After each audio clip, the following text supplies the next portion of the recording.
The Templars. The dazzling rise and brutal fall of this religious order shaped the Middle Ages. To demonstrate their incredible political, economic, and religious power, the Templars constructed exceptional buildings throughout the Christian world, in the Holy Land, but above all, in Europe. Fortifications, churches, castles. Their countless innovative structures spanned from the hearts of Western cities to the remote countryside. The entire architecture reflects the paradoxical image of the Templars, who were both priests and warriors.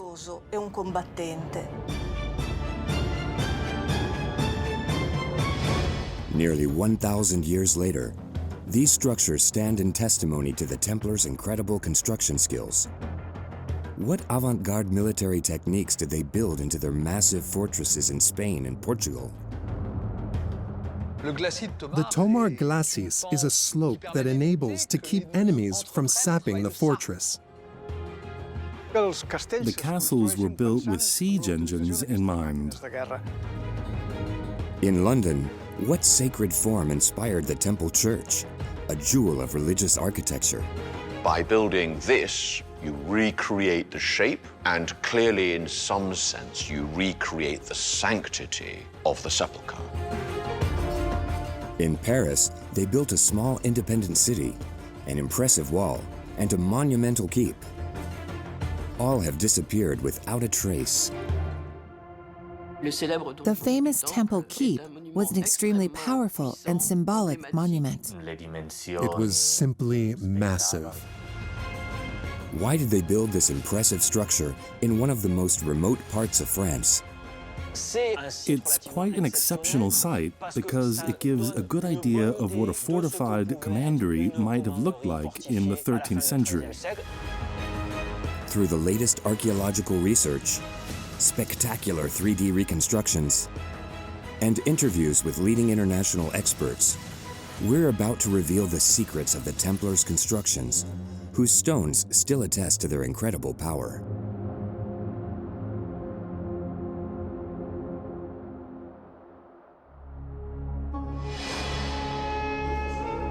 Jerusalem. It was here in 1120 that a handful of knights created the Order of the Knights Templar. They aimed to protect Christian pilgrims and defend the Holy Land, which they had taken from the Muslims during the Crusades.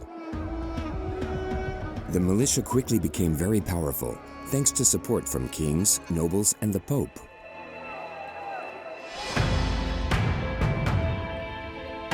Donations of land, castles, and money flooded in from all over Europe.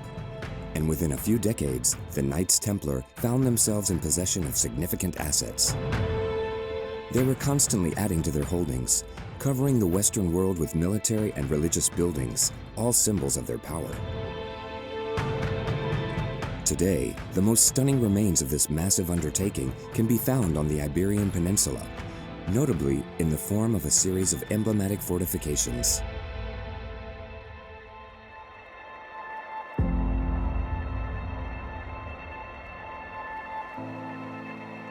Contrary to common belief, most of the Templars' castles were not built in the Holy Land itself,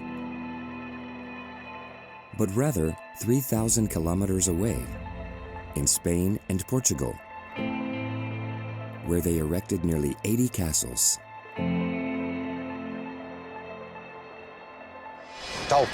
Like the Holy Land, Spain was the setting of a conflict between Christians and Muslims, and castles played an essential role in defending the population. In medieval times, the Iberian Peninsula was a borderland where the north belonged to the Christian kingdoms, while the middle and the south belonged to the Muslim states, which were originally much more powerful. The conquest was gradually moving farther and farther south, allowing Christian states to grow and expand over time.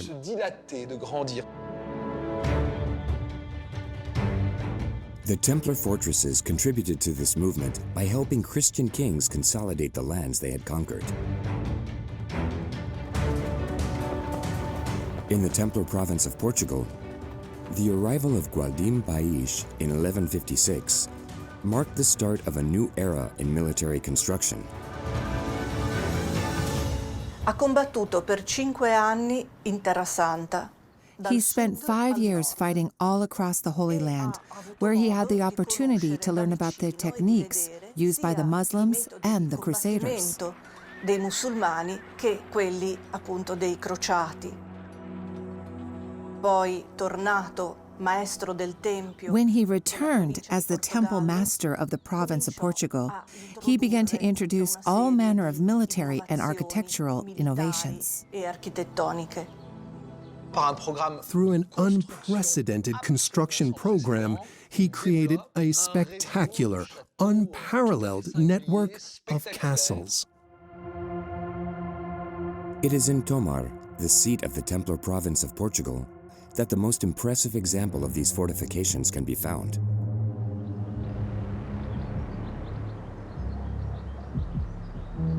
From 1160 to 1170, the Portuguese Templars dedicated all their building efforts to erecting this massive wall, measuring 700 meters long and 10 meters high.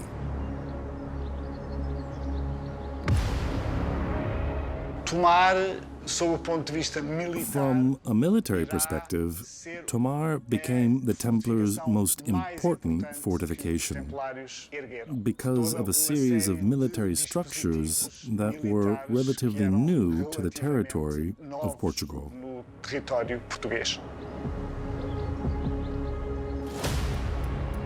The first of these structures is the glacis, a steep, bare slope that surrounded the 700 meters of walls.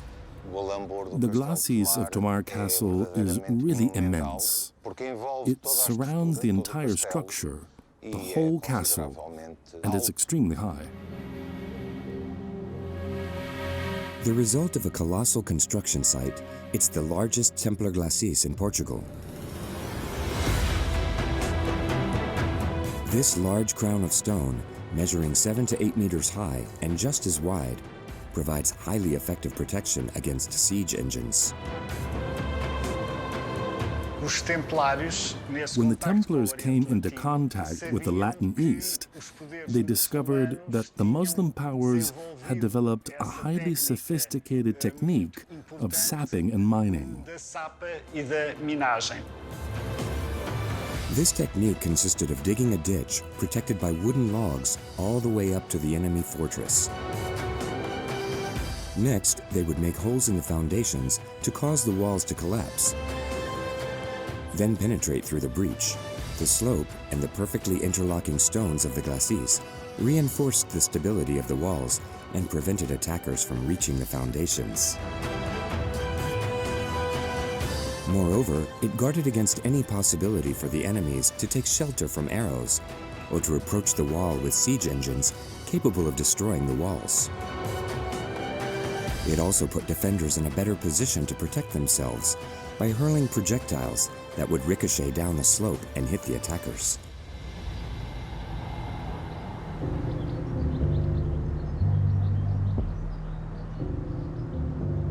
The protection provided by the glacis was all the more effective as the ramparts were reinforced by an impressive series of towers of various shapes and sizes. These towers projected out from the walls, making it easier for archers to aim and shoot more effectively. They could use the towers to attack enemies who might be trying to climb the walls and to shoot from the sides, from behind, and from above, giving them more angles to aim from. The glacis, the ramparts, and the towers already provided a significant level of protection. But in the event that an enemy managed to get through them, the Templars also had other defenses in place. A castle perched on the hilltop that featured the nerve center of the fortress. The keep. It was the first keep ever built in Portugal. The keep was the ultimate defensive recess. But at the same time, it was an eminent place of power where Portugal's temple master most likely resided and ruled. The keep was the best constructed and tallest in the castle. It was also a command center because it had a view of the entire castle.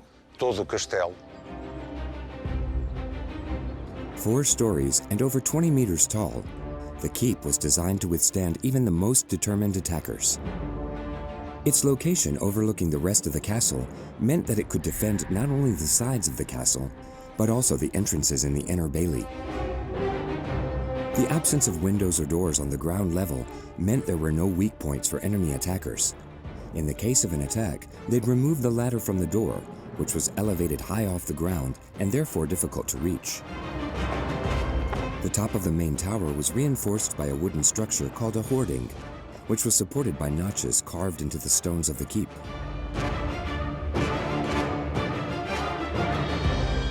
Inhabitants could use this sort of defensive balcony to launch projectiles and arrows down on any attackers who had reached the bailey and might be threatening the door, all the while remaining safely under cover.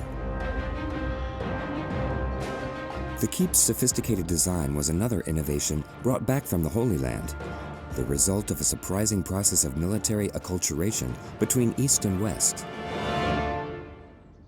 The concept of a keep was imported from the West and from France. There, the locals made improvements and perfected the design, in particular with regard to the ramparts, which is where Gualdim Pash got the ideas he later brought back to Portugal. In traditional castles, the keep was in the center of the fortification. That wasn't a very strategic location, which is why it was known as passive defense. In the case of active defense, the keep was moved closer to the wall and, most importantly, closer to the castle's main door, in order to better protect the castle ramparts.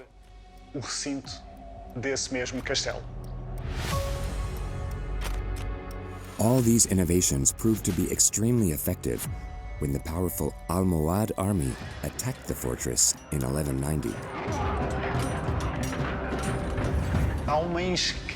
There's an inscription on Tomar Castle that describes the Muslims' attack and mentions the large number of enemy attackers. The castle was surrounded for 6 days. Everything seems to indicate that the structure built in Tomar withstood the siege of the Almohad Caliphate, or possibly that the Caliph retreated after realizing the castle was too well defended to be taken.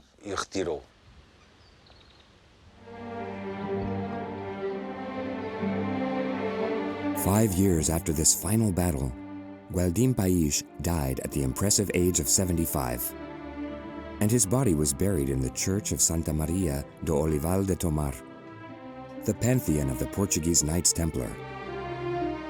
His death marked the end of the golden age of the Knights Templar in the region, who now had to compete with other military orders.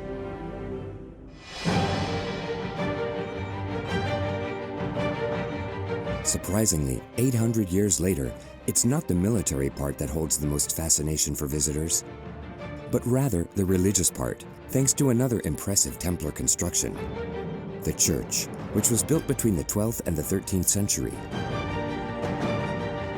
This rotunda, with its thick walls and buttresses that make it a veritable tower, is a reminder of the central role that religion played in the Templars' lives. The construction of a rotunda shows that the castle was designed to include a convent, making Tomar into a fortified convent. The rotunda is located at one corner of the ramparts and seems to have been designed to play a potentially defensive role as well. While the spectacular interior decorations were added later, the architecture of the building was definitely designed by the Knights Templar themselves. Some historians believe it was meant to imitate the Templum Domini, now the Dome of the Rock in Jerusalem. a Muslim sanctuary that was turned into a church by the Crusaders. The exterior of the Tomar Rotunda has a total of 16 sides. The 16 sides correspond to the inside of the Templum Domini. And what's interesting is that the exterior of the Templum Domini is an octagon, whereas in Tomar, that octagon is found inside. Therefore, it's as if the Templars had created an opposite of the Templum Domini in this rotunda. The religious part was added onto over the centuries by the Military Order of Christ, who succeeded the Knights Templar, turning Tomar into a majestic architectural edifice, the largest set of cloisters in Europe.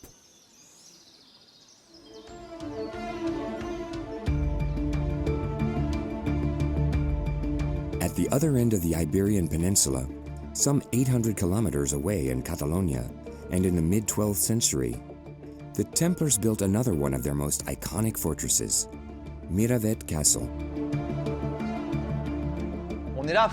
This is one of the most remarkable Templar fortresses on the Iberian Peninsula, undoubtedly the best preserved from the Crown of Aragon. And it's a very good example of the massive castles the Templars were capable of building.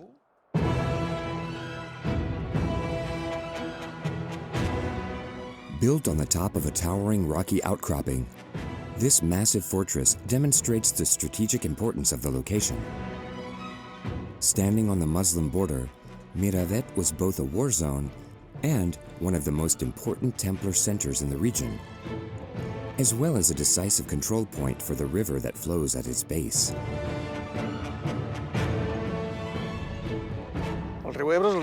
The Ebro is the largest river in Catalonia, and for that reason, it needed to be protected, because the river was a border and also used to transport all kinds of goods from the north to the Mediterranean.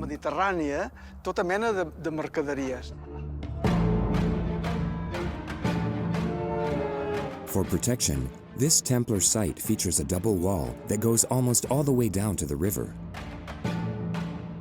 Naturally, it was built against the rock face that offered a highly effective natural protection. But that was not the main reason this site was chosen.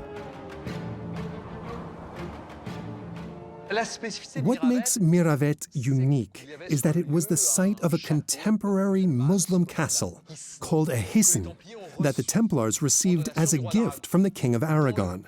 The design of Miravet respects the layout they inherited. The Templars used the design of the Muslim fortress, traditionally divided into 3 different spaces. The upper part, that of the Andalusian castle, was replaced by a Templar castle.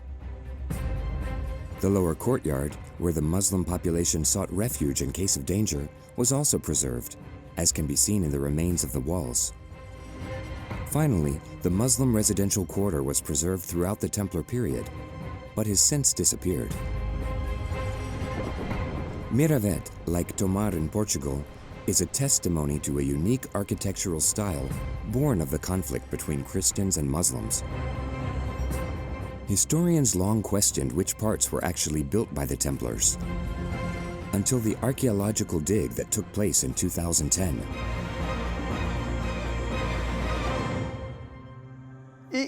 They were surprised to find the original Andalusian wall made of rammed earth. Rammed earth is a type of masonry that uses dirt that has been compacted inside in a wooden frame. Each of these clay blocks, 1, 2, 3, 4, 5, 6, 7, constituted the Andalusian wall. The Templars destroyed it to use it as backfill and built a new wall made of stones. We discovered that all of that had been done by the Templars. We used to think they had only repurposed the Andalusian wall. And so it was indeed the Templars who placed these perfectly carved stones, joined together in the colors of the order, black and red.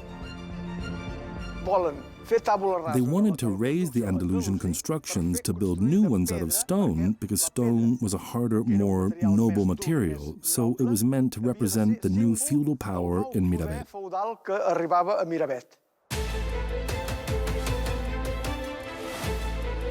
Using these construction techniques, the Templars were able to build this castle, which is of particularly impressive size when seen from the sky, even if several of the buildings have been damaged or destroyed. For example, the main entrance had a large tower above it, which played a crucial role. Standing 3 stories tall, not only did it provide protection for the door in case of an attack, but it also housed a secret room between 2 floors, hidden by a trap door where the Templars hid the treasure of the province.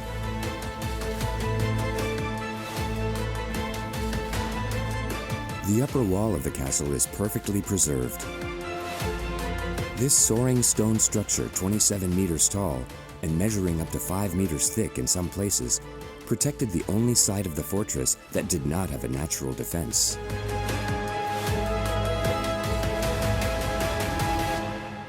The most extraordinary part about Miravet might be the thickness of the walls. They're what made it possible to build the rooftop terraces, which are so interesting and significant at such dizzying heights. The defenders could set up siege engines on them, as was common practice in the Holy Land. These engines were used by the defenders to bombard the attackers. But the latter could also use their own to break down the walls. These 2 opposing uses clearly impacted the architecture of medieval fortifications. It meant that they had to build structures with large vaults to support the weight of these terraces where they would place their siege engines. They also had to build very thick walls to withstand the siege engines used by attackers.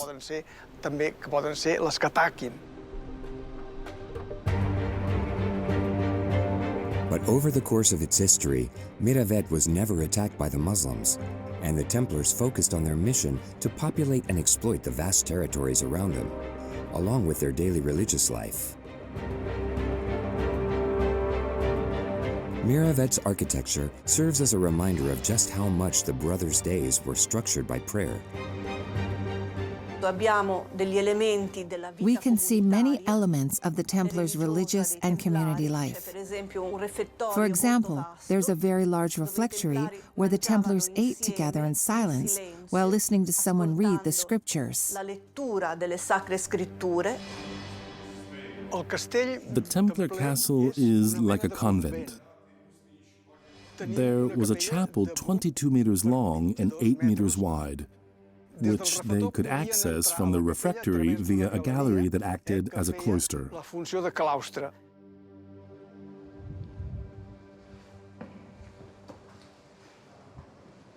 For 150 years, the religious buildings outlined the days of the brothers, who lived here in peace. Until suddenly, one morning in February 1308, they had to retreat behind their walls to defend themselves against an unexpected enemy. For several months, the Templars in Europe had been targeted by a plot, and more of them were being arrested. Even in this remote region, troops were approaching to arrest them.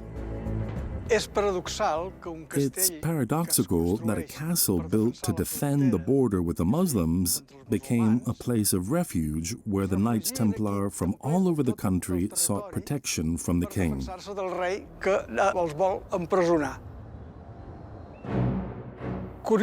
Surprisingly, the castle was still fortified, and they had weapons and siege engines in perfect working order. But this time, they would be used against the king's soldiers. The Templars resisted and even bombarded their enemy brothers with their siege engines, destroying the village at their feet. They withstood the siege for around a year, and it was only at the end, when they were exhausted, sick, and had no food or water left, that they finally decided to yield. The imprisoned Templars were finally pardoned 4 years later, after the entire Templar order had been abolished. Like most of the temple's European possessions, the Miravet fortress was given to the Knights Hospitaliers, another military order. It shows that the Templars' border fortresses in Aragon had a military value that they retained throughout their history.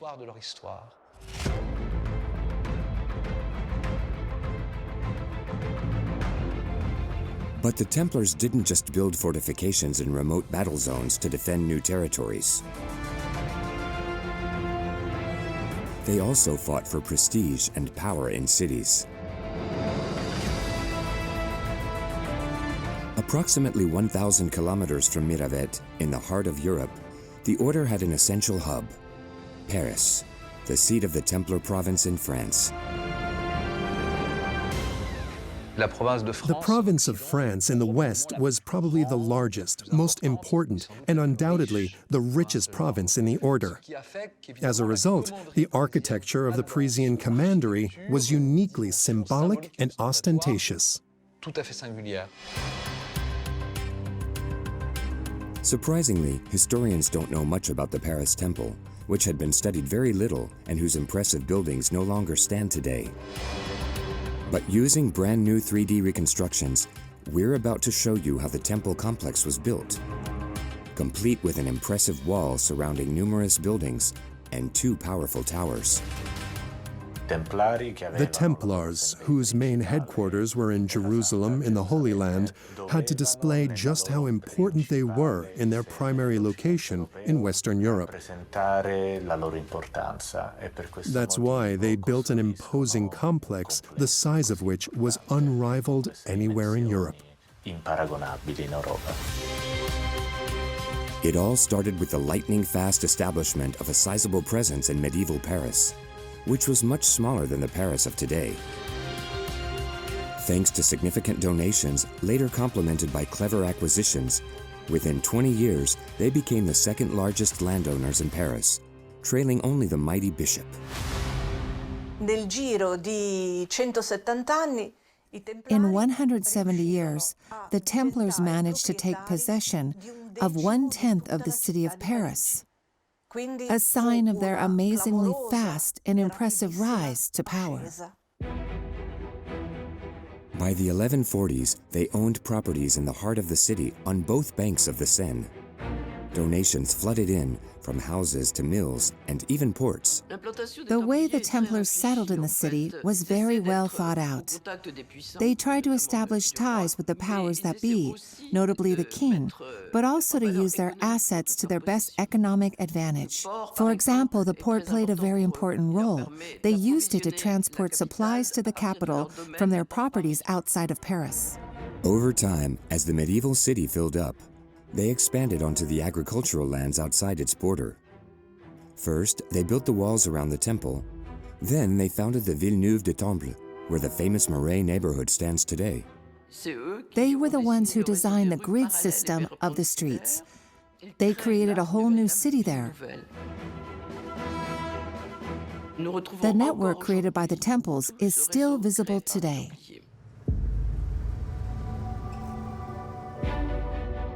Their implantation took the form of a massive temple complex built between the middle of the 12th and the end of the 13th century. The crenellated wall around it was 8 meters tall, 700 meters long, and reinforced with some dozen small towers. The entrance, which was protected by a drawbridge, was fortified by 2 towers.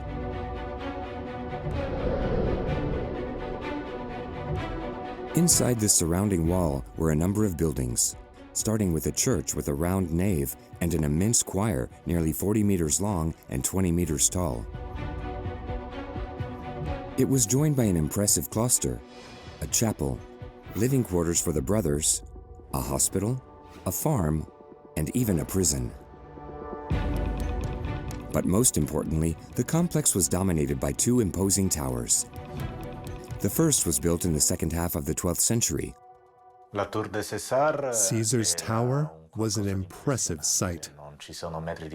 There were no other fortified buildings like it in Paris. We know very little about this building, which has been brought back to life today via 3D reconstruction. It was a square tower measuring 9 meters on each side and nearly 25 meters tall, with a crenellated platform on top that was later replaced by a roof. The walls, which were reinforced with buttresses, and the massive interior vaults made it into an impressive safe where the temple's treasure was stored. Medieval treasures consisted of silver and jewels. They also contain archival documents, books, and manuscripts, as well as relics from saints, which were also very valuable on an economic level. The Knights Templar received large monetary donations right from the start, not only from the king, but also from many lords, sometimes even from the Pope. As a result, they needed fortresses to keep those large sums of money safe. But this tower was only the beginning of the demonstration of the power of the Templars. Around 100 years later, they would build an even more colossal edifice. To the Parisians, the Temple Keep, the large tower, became a familiar sight. By the end of the Middle Ages and throughout the modern age, the building can be seen in the background of a number of miniatures, engravings, and prints. It stood out from the rest. We don't know of any other contemporary building as tall as this one. The only one that could compare was Notre Dame Cathedral. Because of its large size, the keep was soon nicknamed the Big Tower by the Parisians, and it became a symbol of the Knights Templar in the city. The proof of how important the tower was to the Templars is that they put it on the seal of the Paris Temple commandery. A seal back then was a bit like a logo today. Calling its dimensions exceptional is no exaggeration. The main part of the building was a square tower measuring 13.5 meters on each side and 4 stories tall. On the top was a crenellated rampart walk, itself covered by a pyramidal roof that reached nearly 50 meters. The 4 corners were reinforced by round towers over 5 meters across and topped with conical spires for a total height of nearly 45 meters. It was probably in these towers that the Templars stored their treasure. We know that the tower was truly exceptional from a defensive point of view. We don't know much about the windows, but they were probably arrow slits. The walls were around 3 meters thick. For a sense of scale, the tower was larger than the already impressive royal fortress of the Louvre, which had been built by Philip II of France a few decades earlier, itself being larger than Caesar's tower.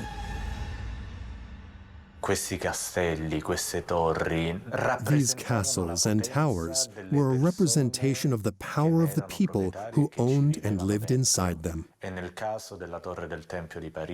case of the Paris Temple Tower, it symbolized their pride, power, and wealth, both in the West and in the Holy Land.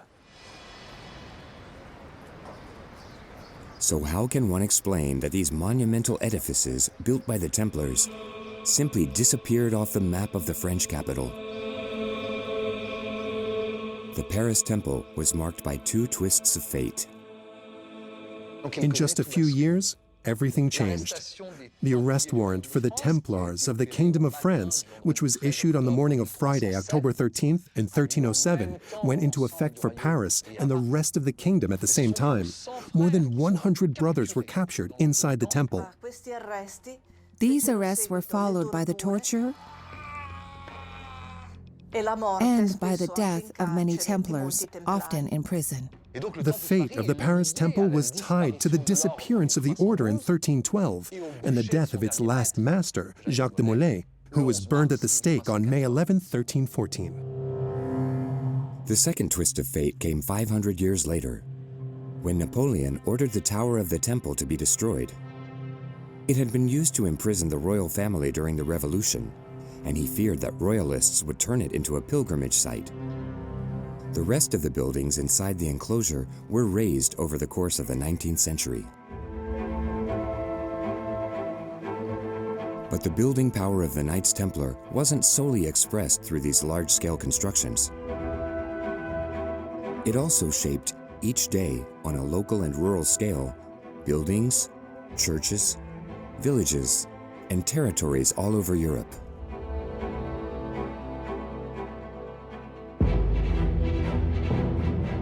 The order needed huge sums of money to fund their fight in the Holy Land. So they developed a remarkably effective economic system, organizing the territories of the West into provinces, each of which included several commanderies. They were charged with managing even the most remote areas of the West, such as here in Sainte-Eulalie de Cernon on the Larzac Plateau, where the church and other buildings constructed by the brothers more than 800 years ago still stand today. Sainte-Eulalie was one of the most important commanderies in southern France. The first written records of its presence date back to 1140 or 1150, and little by little, the Templars spread to other areas, finally taking over a vast territory on the Larzac Plateau, which extended approximately 80 kilometers around Sainte-Eulalie. Considering the size of their territory, the Templars tried to simultaneously obtain grain, products from the forest, livestock animals, and wine. It was a vast network of people. There were the brothers themselves, numbering around 15 in Sainte-Eulalie, but also the laborers who worked for the Templars. That was also part of the purpose of a commandery, to create an extensive economic infrastructure that would sustain the territory. The Templars' implantation in Larzac picked up speed in 1159 when the most powerful man in the region, Raymond Berenger, Count of Barcelona, Prince of Aragon, and Viscount of Millau, ceded his land in the Larzac to the Temple. In just over 50 years, the commandery extended its reach across nearly 250 square kilometers. The lords and landowners who made donations to the temple were motivated by the salvation of their souls. As good Christians, their top priority was to ensure their passage into heaven by being charitable and donating to religious orders. The Templars' success in the 12th century was rooted in their unique way of following religion, which, for the first time in Christian history, combined prayer with warfare. The Templars led the way in that revolution. The warrior aristocracy saw it as a way to ensure their salvation without giving up their way of life, which was based on combat.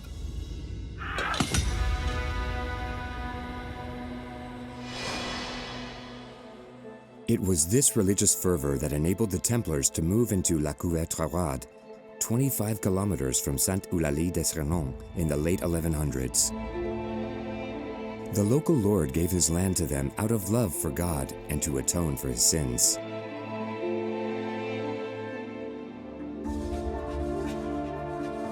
In the middle of nowhere, the order built this imposing fortified manor house from the ground up, which the Knights Hospitaliers would later reinforce with a series of ramparts in the 14th century. It's quite an exceptional site because it gives a good idea of what a fortified commandery may have looked like in the late 13th century. What's amazing about La Couvertoirade is that it's remained in good condition and wasn't dismantled over the course of the modern era. Perched atop a rock overlooking the surrounding area, a fortified wall up to 13 meters tall, pierced with arrow slits, surrounded an imposing tower nearly 20 meters long and 9 meters wide.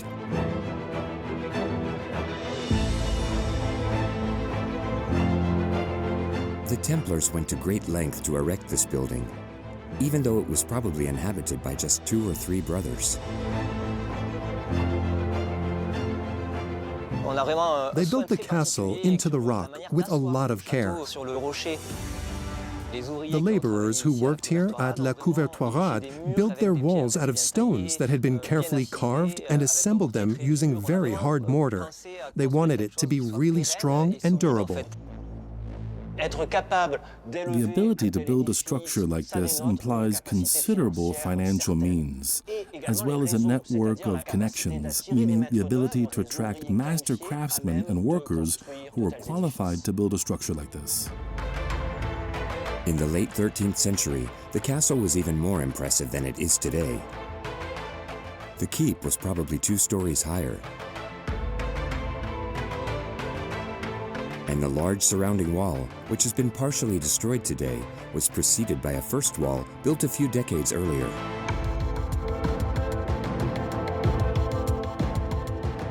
The fortified manor house of La Couvertorade was there to tell the inhabitants of the region that the territory was under the power of the Knights Templar. They were the real lords of the area.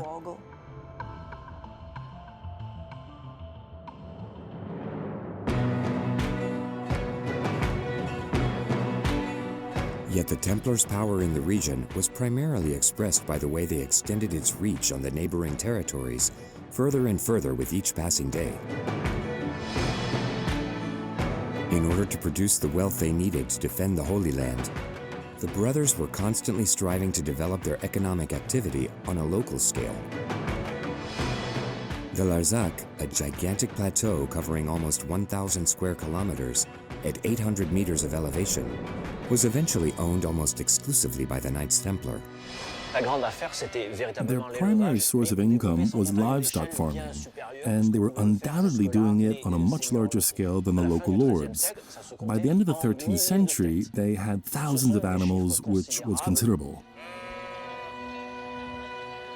The Knights Templar obviously produced wool and pelts, but also dairy products, and in particular cheese, which would become the famous Roquefort.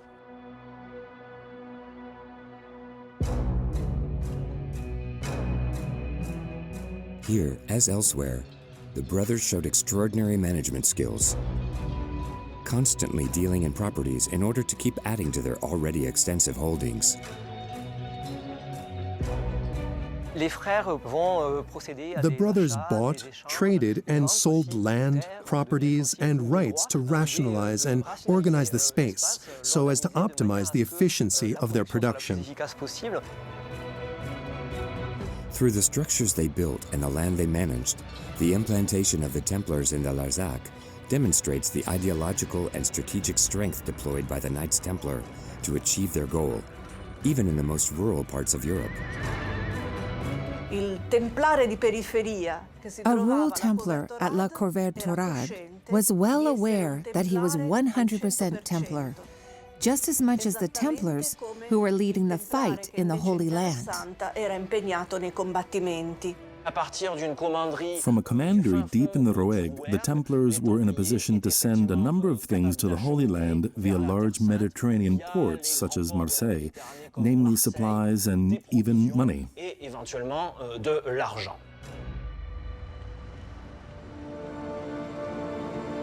While La Couvertorade may have embodied the development of the Templars' economic power, nearly 1,000 kilometers away in London, the seat of the English province, one church served as a reminder that religion was the source of their power: the exquisite Temple Church.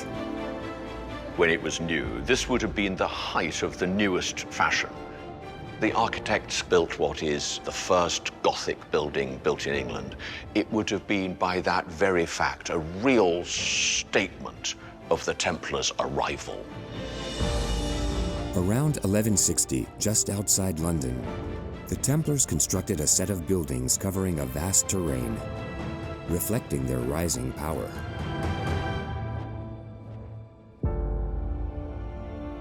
New Temple was built between two of the most important thoroughfares in medieval London, Fleet Street to the north and the Thames to the south. It was located at the midpoint between the Tower of London and Westminster, two major locations for the kings of England. This was, and frankly is, the best real estate in London.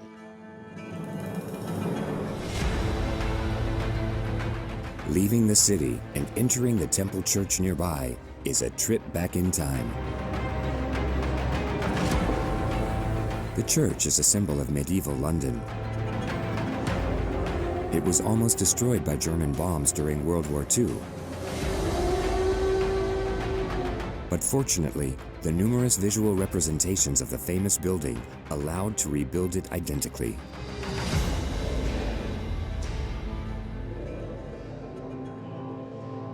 Inside the nave, 8 tombs of 13th century knights transport us back to a time when the Knights Templar and Jerusalem were powerful symbols. One of them, William Marshall, was considered the greatest knight in the world. He became a Templar before he died and asked to be buried in the shroud he had brought back from the Holy Land.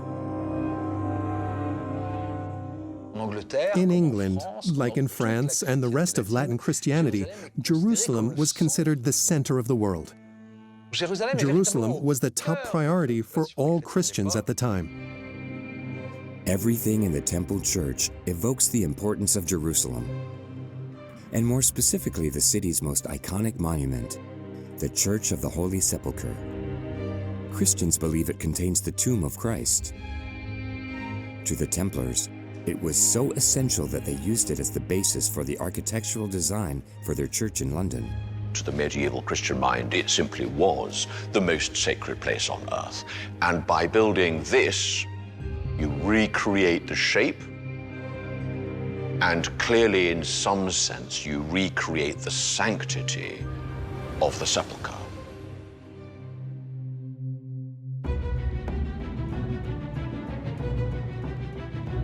When the Templars built the Temple Church, the Crusaders in Jerusalem had just finished making an important addition to the Church of the Holy Sepulchre. The building now had the shape it has today, save from a few small modifications. The Templars in London based the design for their church on the original architecture of the famous building in Jerusalem. Like in Jerusalem, they built a round nave. The internal diameter was half the size of the church that inspired it. Like in Jerusalem, they erected large columns inside. And like in Jerusalem still, there was an ambulatory for pilgrims who wanted to walk all the way around it. While the influence of the Holy Sepulchre is omnipresent here, it's not the only one. Every element of the architecture of the Temple Church is full of religious symbolism. The perfect shape is the absolutely symmetrical circle. We are already, as it were, in a site of the perfection of God's wisdom, because God's wisdom has as its foundational shape the circle. The world was created in Genesis in 6 days. 1, 2, 3, 4, 5, 6 columns. The day of the resurrection, Easter Day, is the first day of a new week. That is, it is day 8. Windows, 1, 2, 3, 4, 5, 6, 7, 8. There were 12 apostles, the colonnettes on the walls, 1, 2, up to 12. There are these numbers, which to us mean not much. But I think certainly to some people in the Middle Ages would instantly, and without a moment's reflection, have sparked a reflection.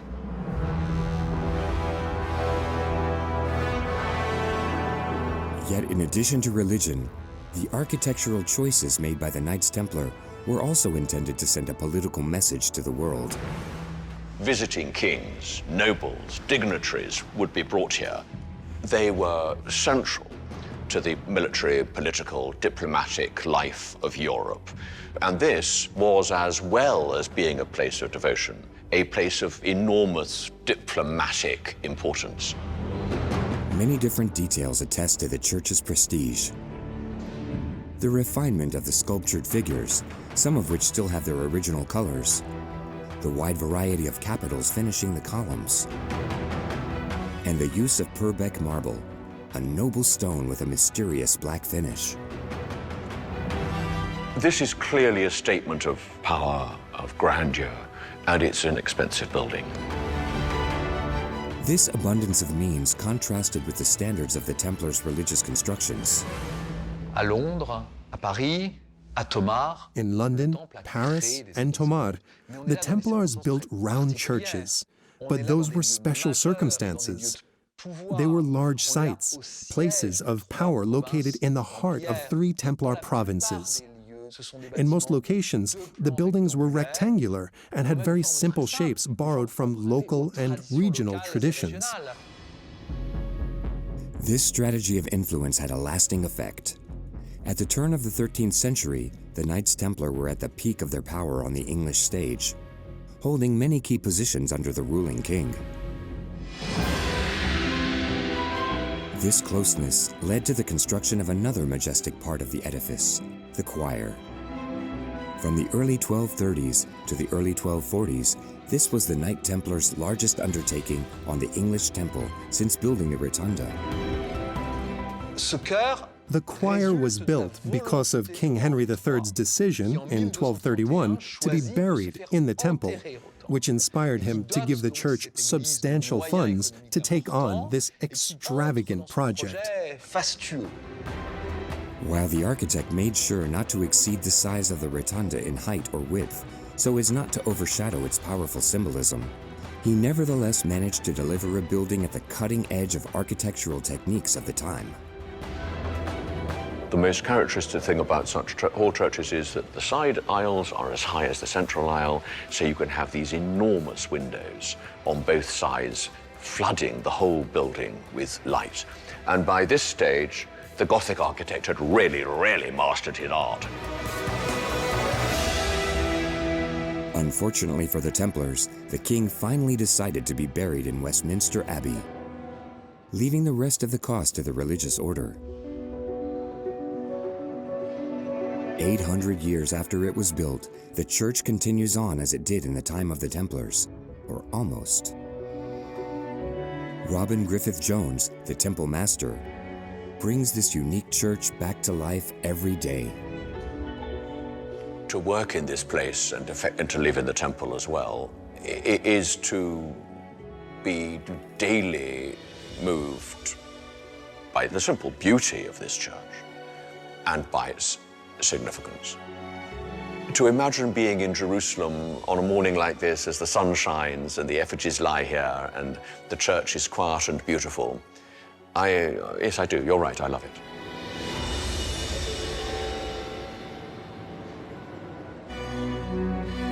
The stones of the temple church, like those of all the Templar sites, carry within them the fate of these men who reigned over Europe for 200 years before completely disappearing.